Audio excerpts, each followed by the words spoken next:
సంతానం కలగలేదయ్యా. అయ్యో అదిగో నోరు లేని మూగ జీవాలు కూడా పిల్ల పాపలతో ఆనందంగా ఉన్నాయయ్యా.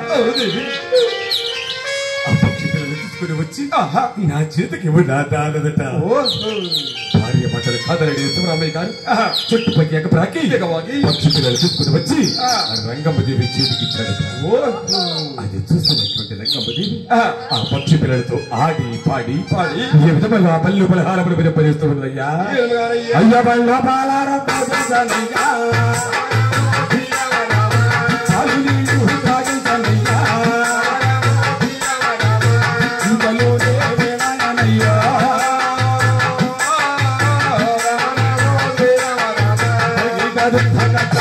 ఇంతలోని కుక్కరకో అని కూడా కొట్టకొచ్చింది.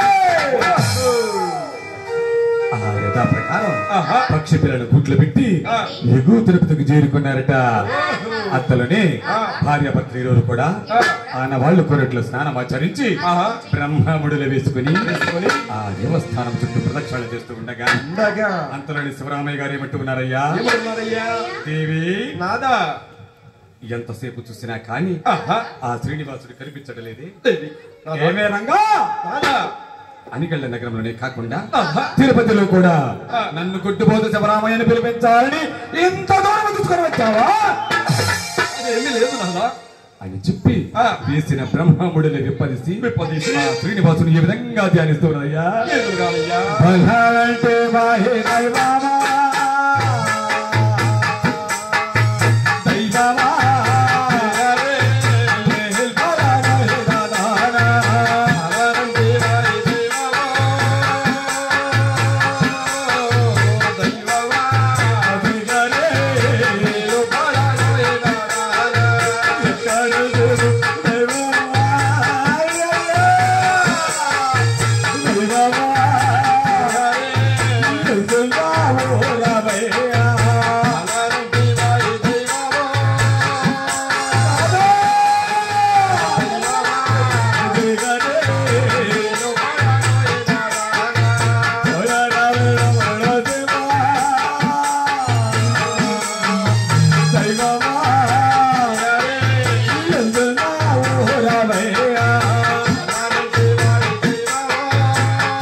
రంగమ్మదేవి అలా బాధపడుతూ ఉన్న రంగమ్మదేవిని ఎవరు చూస్తారయ్యా?